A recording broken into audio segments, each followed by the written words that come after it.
bohong.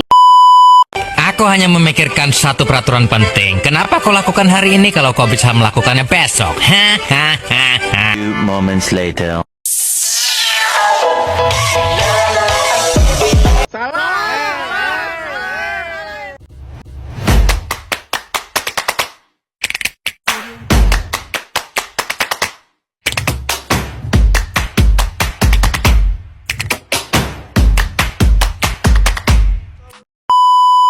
Assalamualaikum warahmatullahi wabarakatuh. Perkenalkan, nama saya Suci Rahmawati dengan NIM 2320230015.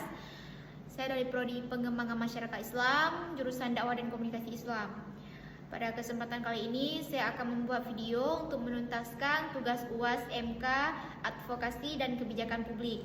Baik, dari pertanyaan yang di atas, saya memilih satu isu, yaitu tentang isu stunting. Jadi sebuah isu sosial ini bisa atau gagal menjadi kebijakan pemerintah menggunakan teori multiple stream framework atau MSF dari John Wickendom. Jadi menurut Kingdom, sebuah isu bisa masuk ke agenda kebijakan jika tiga aliran atau stream berikut bertemu atau terkait dengan koplet pada waktu yang tepat. Jadi dia terbagi menjadi tiga. Yang pertama ada problem stream atau aliran masalah, yaitu munculnya itu di saat kesadaran bahwa ada masalah penting. Terus yang kedua ada polit stream atau aliran kebijakan, yaitu munculnya ide atau solusi dari para ahli atau membuat kebijakan. Terus yang ketiga ada political stream atau aliran politik. Dukungan politik, opini politik atau momen politik yang mendukung. Jadi dari ketiganya bertemu muncullah policy window, yaitu kesempatan terbuka bagi pemerintah untuk bertindak dan membuat kebijakan.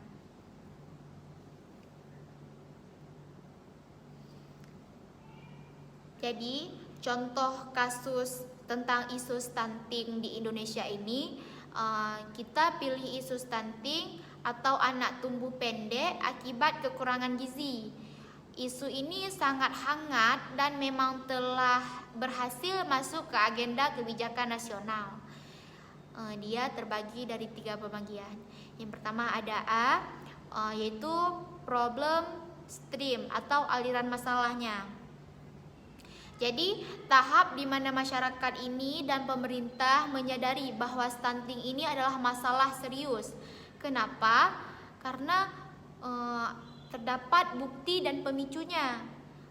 Dari sini terbagi tiga. Yang pertama itu ada data Kementerian Kesehatan dan UNICEF menunjukkan angka stunting tinggi sekitar 30% pada tahun 2019. Dan yang kedua ada dampak buruk stunting terhadap kecerdasan dan produktivitas generasi muda di masa depan. Terus yang ketiga ada sorotan media dan lembaga internasional terhadap darurat gizi anak di Indonesia ini. Jadi intinya itu masalah ini jadi terdefinisi secara publik sebagai krisis nasional. Terus yang B-nya yaitu policy stream, yaitu atau aliran kebijakan. Tahap munculnya berbagai solusi dan rancangan kebijakannya terbagi tiga contoh. Yang pertama itu contoh kebijakan dan ide solusi, yaitu program gerakan nasional percepatan perbaikan gizi atau Bappenas Kemenkes atau Kemensos. Yang kedua, intervensi gizi spesifik, yaitu pemberian makanan bergizi, suplemen, dan edukasi ibu hamil. Yang ketiga ada intervensi sensitif, yaitu perbaikan sanitasi, air bersih, dan pendidikan keluarga. Jadi intinya para ahli, birokrat, dan akademisi menawarkan berbagai alternatif kebijakan yang realistis dan bisa dijalankan dengan aman. Di C ini ada political stream atau aliran politik. Jadi dari aliran politik ini ada tahapan munculnya seperti dukungan politik dan publik terhadap isu tersebut. Dari faktor politik yang mendorong terdapat 3 contoh. Yang pertama, Presiden Jokowi menjadikan penurunan stunting sebagai program prioritas nasional atau RPJMN di tahun 2020 dan sampai 2024. Yang kedua, dukungan lintas kementerian dan lembaga bahkan hingga ke pemerintah daerah. Yang ketiga, dukungan dari internasional atau dari UNICEF yang memperkuat legitimasi kebijakan. Jadi adanya komitmen politik tinggi dan dukungan luas untuk bertindak tentang isu stunting ini. Dan yang terakhir yaitu D, yaitu entrepreneur atau penggerak kebijakan. Jadi sosok atau pihak yang mengaitkan ketiga aliran ini tadi atau coupling, siapa mereka? Mereka adalah Bappenas dan Kementerian Kesehatan. Jadi menjadi policy entrepreneur utama. Terus mereka aktif mengumpulkan data, mengusulkan solusi, dan menekan urgensi masalah kepada Presiden dan DPR. Strateginya itu yang pertama ada framing. Framing ini menggambarkan stunting bukan sekedar masalah gizi, tapi ancaman masa depan bangsa.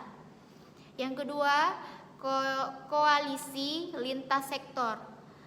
Jadi dari koalisi lintas sektor ini menggandeng kementerian, LSM, dan media. Yang ketiga ada momentum politik. Jadi dari momentum politik ini memanfaatkan prioritas pembangunan SDM oleh Presiden Jokowi. Lalu dari ketiga aliran masalah kebijakan politik akhirnya bertemu membuka policy window dan menghasilkan kebijakan nyata, yaitu strategi nasional percepatan penurunan stunting. Terus kesimpulan dari jawaban di atas tadi dari isu stunting menurut Multiple Stream Framework, yaitu isu stunting berhasil masuk ke agenda pemerintah karena yang pertama itu masalahnya jelas dan diakui oleh problem stream. Dan yang kedua, solusinya itu tersedia dari policy stream.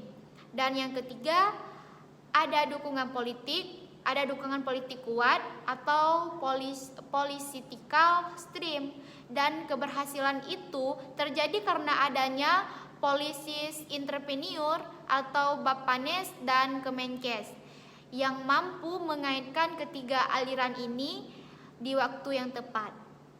Baik, sekian jawaban dari saya menurut isu stunting tadi. Lebih dan kurang saya mohon maaf. Saya akhiri, wabillahi taufiq wal hidayah. Wassalamualaikum warahmatullahi wabarakatuh.